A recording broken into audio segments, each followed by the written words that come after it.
Welcome to the Darkstream. Voxday, voxday.blogspot.com, and unauthorized.tv. Good evening. Nice to see you all. I've been a little bit busy here doing some polishing on the script. We're wrapping up Alt Hero Q number 3. That's going to be out very soon. And we're also very, very close to bringing all of the annual members first, all the annual unauthorized members, over to the new unauthorized channel on the server. I should say the unauthorized channel on the new server. So that's actually ready to go. We just need to actually put a bit more of the content up there. But all the new content for the past 2-3 weeks is already up, and so that's going well. But tonight we are here to talk about empire, declining empire. We've got somebody says, declining American empire sounds like something a communist Bolshevik would say. That actually sounds like someone who doesn't know a damn thing about history would say. In fact, I was anticipating a number of people objecting to the whole concept that the United States is even an empire, although it clearly is by literally every sense of the term. One reprehensible says that the U.S. is ostensibly based on the idea of a liberty. Well, we've shed that notion. Yeah, that's exactly true.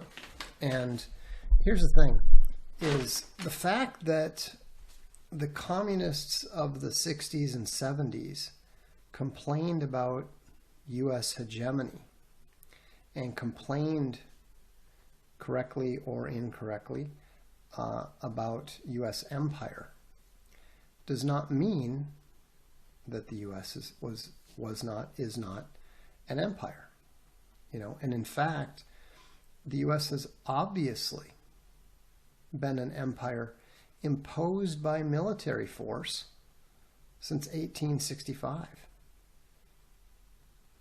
The United States is not based on liberty. The United States is not based on freedom. It's just absurd for people to claim that, oh, well, we're based on all men are created equal. That is one of the dumbest things that conservatives say, because it's just obviously, materially, objectively, historically, factually untrue. The Declaration of Independence is not a foundational government document. It's not the Constitution. It's not the law. And so Alconver says, what do you mean the U.S. is an empire? How could an empire put a man on the moon? Look, people say, oh, well, it's not an empire because we don't call it an empire. It's not an empire because we don't have an emperor.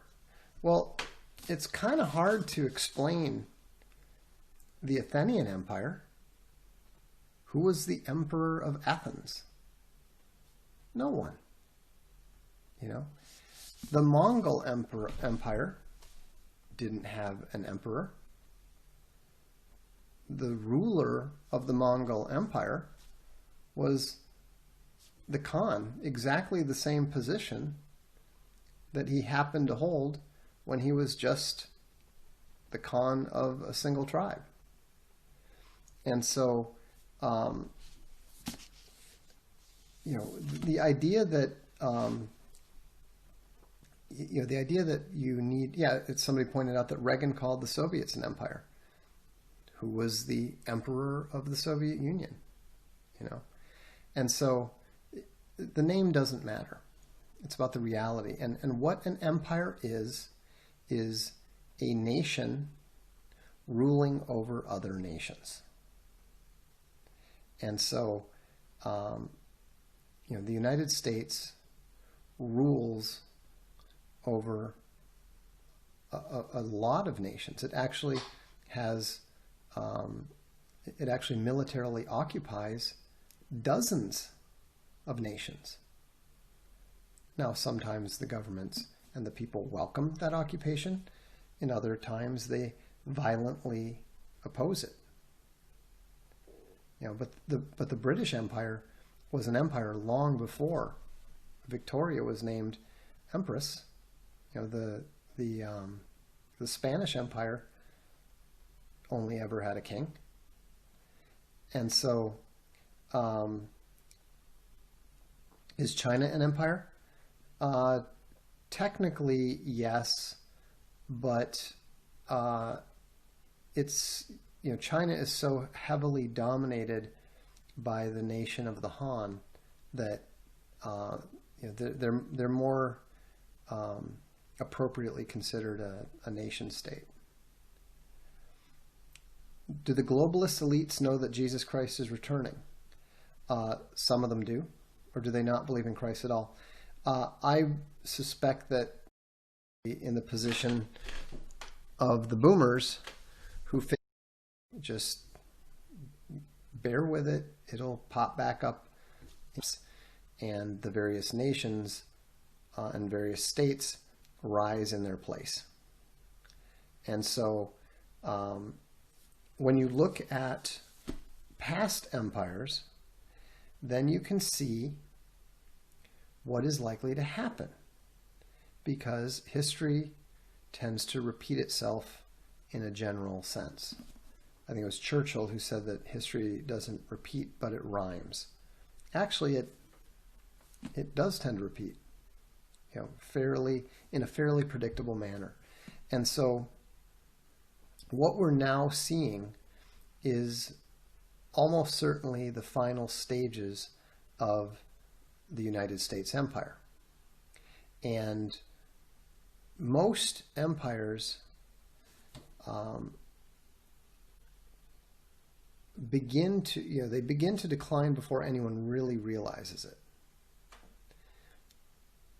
But then there always becomes a point when the decline and the loss of power of the empire becomes obvious. And so, like in this particular book, A War Like No Other, it's about the Peloponnesian War between the Athenians and the Spartans. And the most important event in this particular war was what they call the Syracuse Expedition. And it was also known as the Sicilian Expedition. But basically it was when the Athenian Empire decided to attack and try to conquer the wealthy city-state of Syracuse. And much to everyone's surprise, it went very, very badly for the Athenians. They lost their entire navy. They lost the greater part of their military forces. It was a complete and utter disaster. And so people have been wondering for the past 20 years, really, if the war in Iraq was going to turn into the American equivalent of that. I've been watching for that. I've felt that if the United States decided to push on to Iran, that was probably going to bring about the end of the U.S. empire. But now it appears that the coronavirus is very likely going to bring that about in a much more peaceful manner, and frankly, a much more beneficial manner to Americans and to people who are negatively affected by the empire. And one thing that it might help people to understand and maybe relax a little bit about the whole well-founded concern about the domination of U.S. politics by Jews within the United States and Israelis without the United States is that, this is not an unusual circumstance. This is not something that should surprise anyone. It's not something that should upset anyone particularly. I'm not saying that it's a good thing, and I'm not saying that it's something that the natives are going to appreciate. But if you look at the history of most empires, one of the indications that the empire is in a late stage, that the empire is in decline, is that it is dominated by a foreign elite. Okay? If you look at the Roman Empire, for example, one of the things that you can't help but notice is that the rulers of the Roman Empire, the middle and later Roman Empire, were not Roman. You started, they referred to it as the barbarian emperors. You'd have these Germanic generals who would be elevated to the purple by their legions and march down, south, and then typically they weren't resisted, and so and then maybe there'd be in one year I think they had like 4 emperors or 7 emperors, and so this whole process is normal. Obviously, things have changed a little bit. The media is important in a way that it was not so important back in the Roman era. Obama was another example. Higgs says, but the Romans only had themselves to blame for that, right? No. Well, yes and no, but Americans only have themselves to blame too. They didn't have to permit all the immigration, after the post-1965 immigration. They didn't, the forces that were attempting to open the immigration system had been working very hard at it since is African. And of course, like in the West makes our situation difficult. Yes, of course. The less history you know, the less you understand the patterns, and the less that you can predict the future. The less that you can correctly anticipate the future. What are some examples of alpha fiction books? That's not really on topic. There's not much alpha fiction, to be honest. Alphas don't tend to be very literate, and they don't tend to write a lot. Delta fiction is usually about as good as you get. Tom Clancy, action thrillers. So, I'm not going to talk about my thoughts on, don't ask me about my thoughts on something else, okay? I talk about my thoughts. I'm not doing, if I'm going to do a book review, I'll do a book review. Obviously the stuff that I'm talking about is, obviously I'm familiar with The Fate of Empires by John Glubb. Obviously I've read it. Obviously, he's more or less correct, because all he's doing is describing the patterns of history. And so,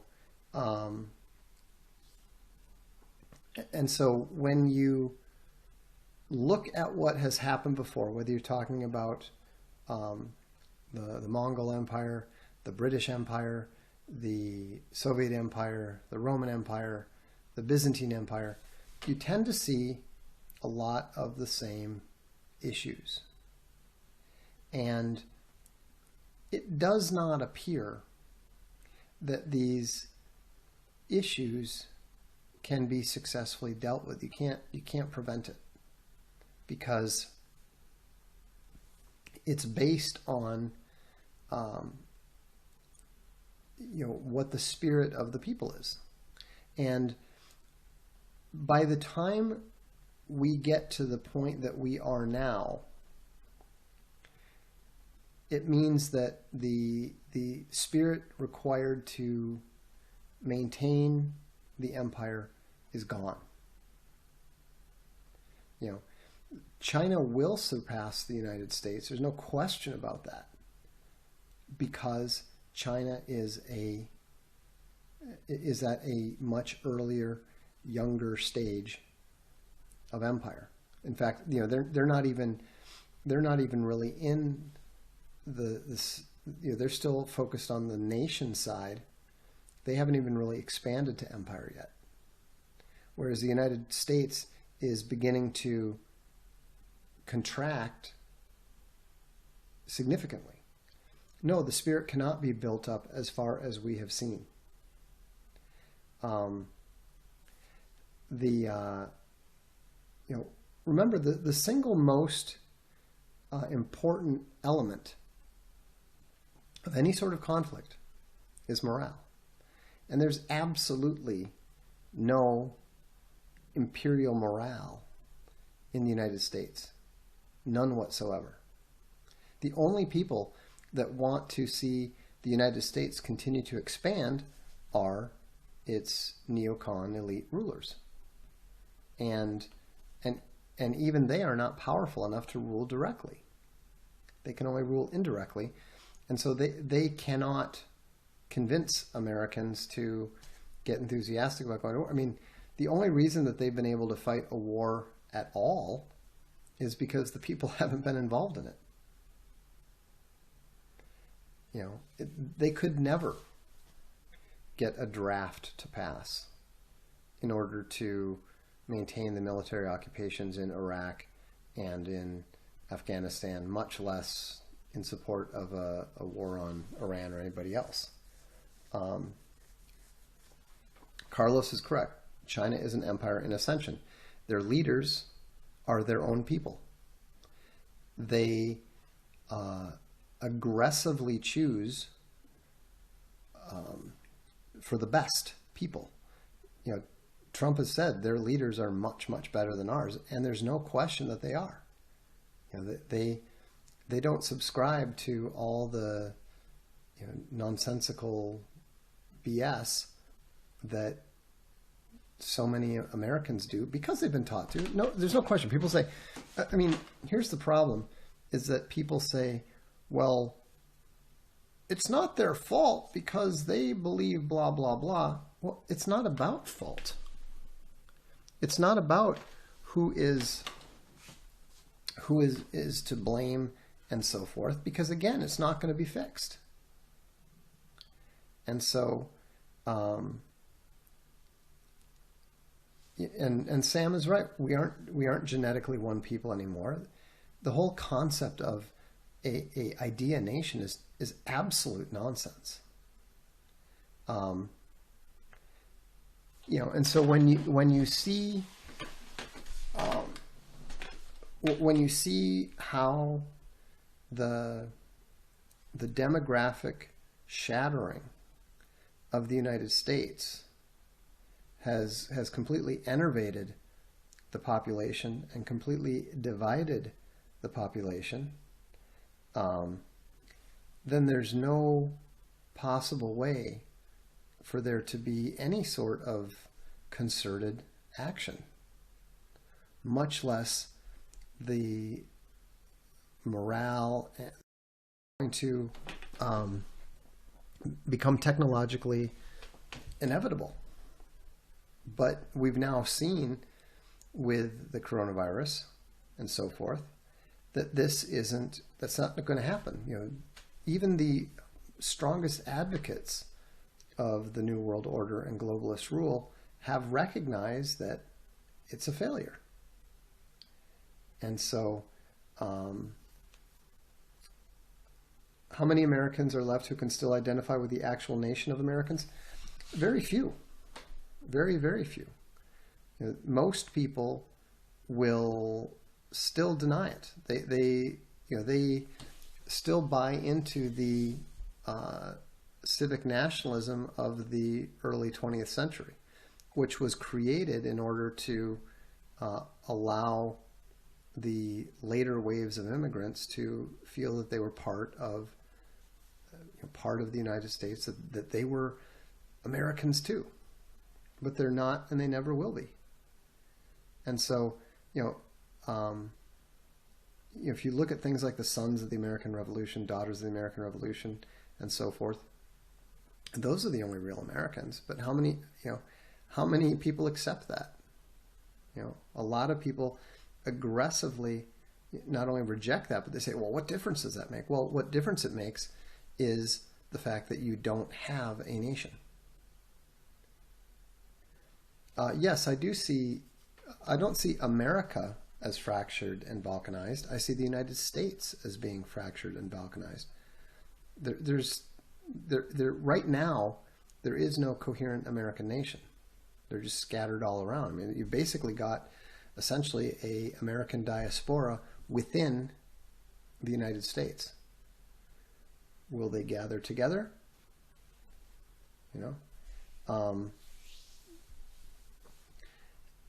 I mean, there is more of it than people think. There's still plenty of people who are of, at least partial American posterity.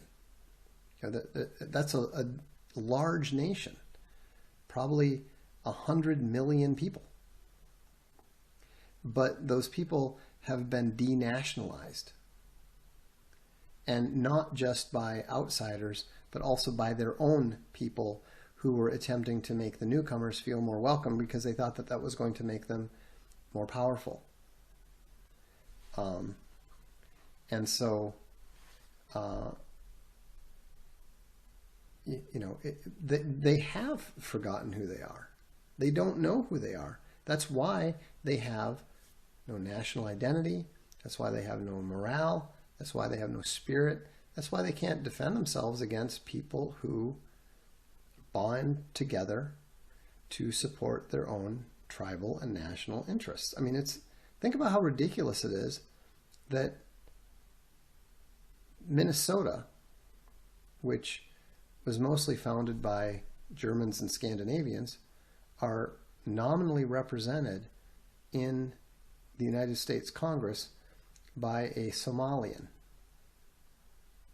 It's absolutely absurd. She doesn't represent their interests in the slightest. And so,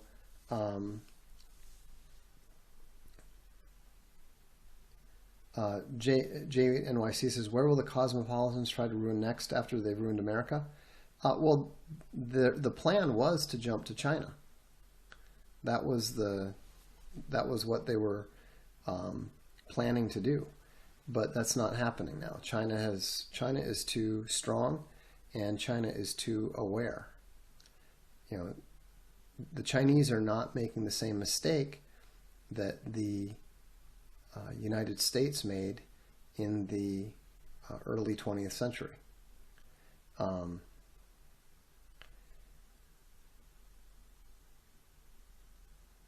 What about the European Union empire?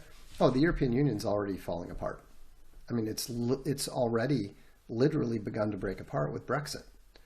Italy is going to leave fairly soon. Hungary is going to leave fairly soon. Coronavirus is really just putting the nail in the coffin. Once the nationalist governments come to power in places like Italy and in France, then they're going to break apart.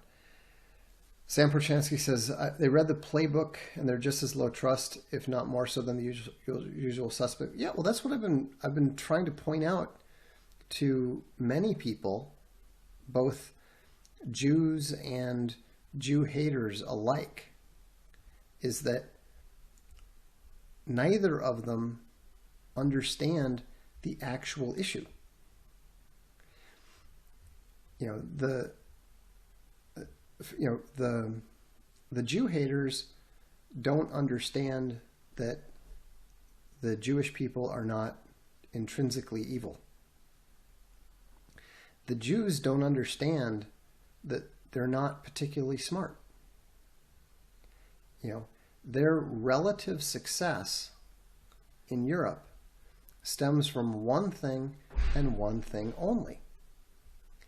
It's being a high performance, low trust people in the midst of a lot of high performance, high trust people. All right? And so, people like that are always going to be successful when they're surrounded by either low performance or high trust people. They'll always be able to successfully push their own interests, right? But for the first time since they got their heads repeatedly handed to them by the Romans, the Jews are up against a similarly low trust people who are just as high performance and who is married, who's very Philo-Semite, married to that whole playing card just doesn't work, and that's the larger issue, boiled down to a single nutshell. You can see how that was going to work out, and so and that's why I think world events have seldom been in such flux for the last 50, 60 years, because nobody knows what's going to happen. Nobody knows, who's going to come out on top. President Trump is doing a great job. President Trump is one of the greatest, if not the greatest, United States presidents we've ever had. But the degree of difficulty that he's facing is off the charts. There's almost no way it would even be possible for him to make America great again.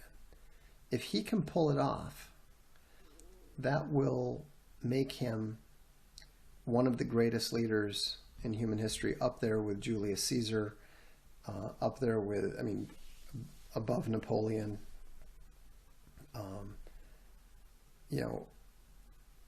Vladimir Putin is another extremely formidable leader. But again, strangely enough, neither of them really appears to have the ruthlessness that Xi Jinping does. And so, and when you think about the fact that the founder of Singapore, Lee Kuan Yew, who is one of the greatest political minds, probably the greatest political mind of the 20th century, said that the most impressive and formidable world leader was the Xi Jinping. You have to figure that he is probably going to outperform both Putin and Trump. But we'll see.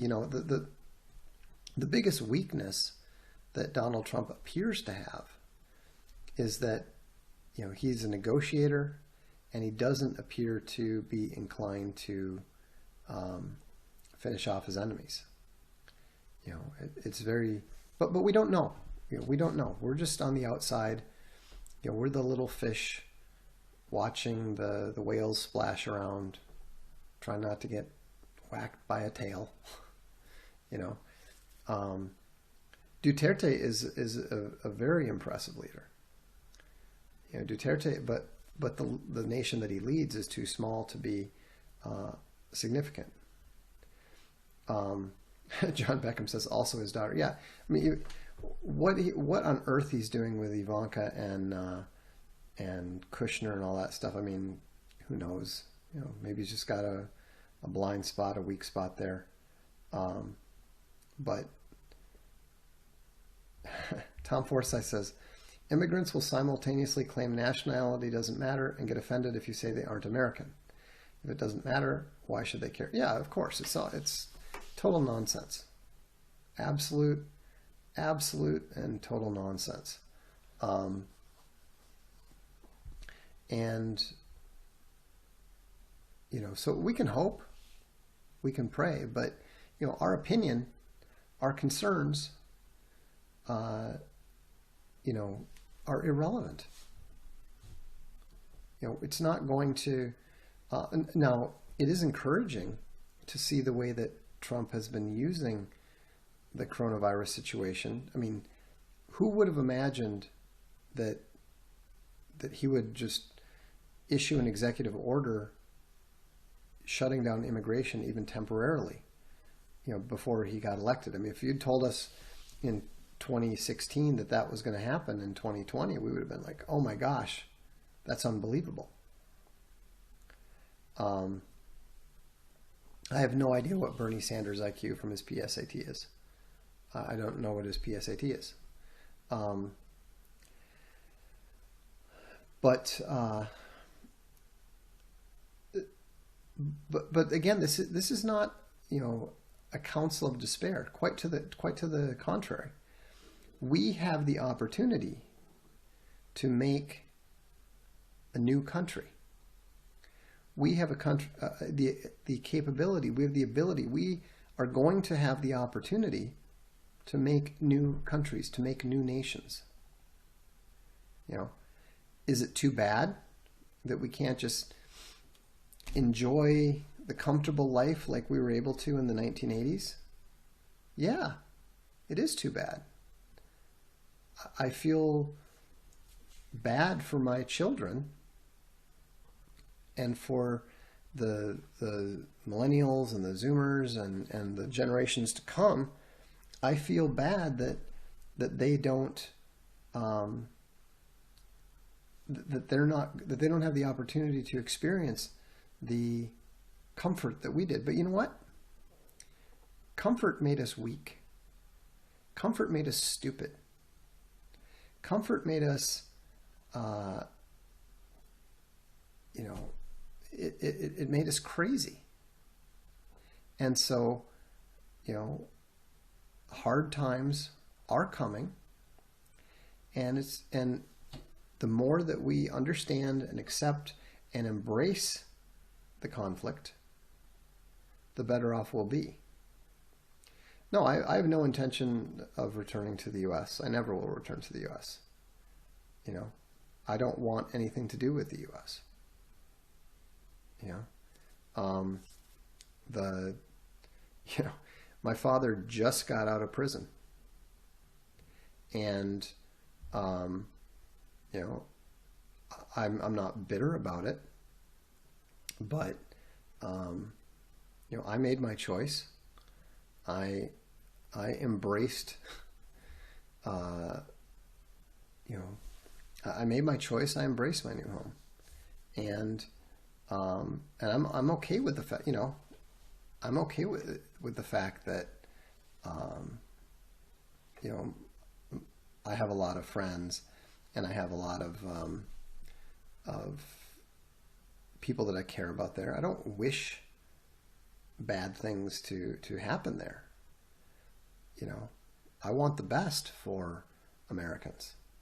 I even want the best for non-Americans who live in the United States. You know, but you know, we all have to make our individual decisions on our own. And so, but you know, the funny thing is, I get described as an activist, usually by people who don't like me very much. They describe me as an alt-right activist. But really all I am is an observer. I write books. I write books, I read books, and now we wrap books in leather. You know, and you know, I'm not the kind of individual who is going to change anything. You don't want intellectuals and sigmas and people who struggle to even communicate with the average individual, you know, but perhaps some of the ideas that, you know, that I observe, that I share and stuff, perhaps it will become useful for the right kind of person at the right kind of time. You know, would Alexander have been Alexander without Aristotle? You know, who knows? But, and I'm not comparing myself to Aristotle. No, I'm not a Freemason. Rebel Without a General says, now is the best time for breakup. Unlike the first Civil War, there'll be outside interference. I can't imagine Xi or Putin standing by while the U.S. breaks up. No, that's true. And Benny Atkins pointed out that Moses couldn't communicate, but God gave him a brother with a voice. Yeah, exactly. So, but the main thing is just encouraging people to be truthful, encouraging people to learn the lessons of history and apply them. He says, try to imagine me making showing up at some rally advocating for whatever. He's definitely not an activist. Is Machiavelli good? No. And most of the time he's not even correct, which is actually the more important question. Christopher wants to know, would the military-industrial complex have supported mass immigration knowing it would disrupt the demographic makeup of their war engine? I don't think so, but again, you're dealing with people who don't really think beyond their own lifetimes, who don't care about things beyond their own lifetimes. So, is Putin the friend of real Americans? No, but I think that I think that he is the strategic ally of real Americans, because he understands that the real danger to Russia is the globalist Prometheans. So, no, the chair I sit in does not come from a Mason.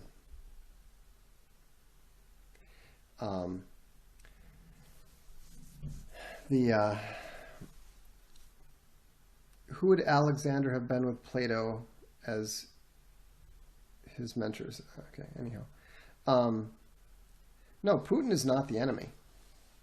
I do not intend to write a book on crushing.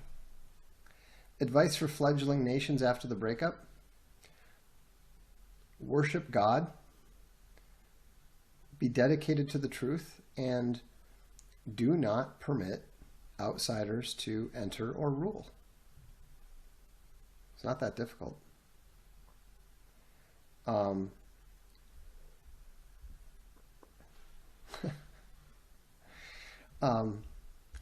Lots of chairs have two lions. Relax. Anyhow,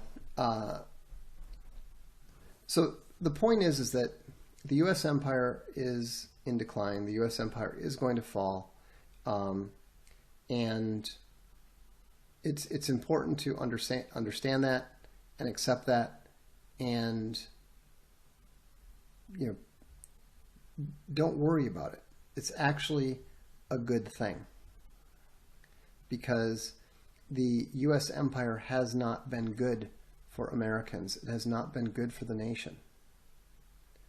It hasn't even been good for the state, for the political entity. So, anyhow, that's all I've got for tonight. I'd encourage you to subscribe to Unauthorized TV. We are about to begin moving the first subscribers over to the new server and the new setup, and I think you're going to really like what you see.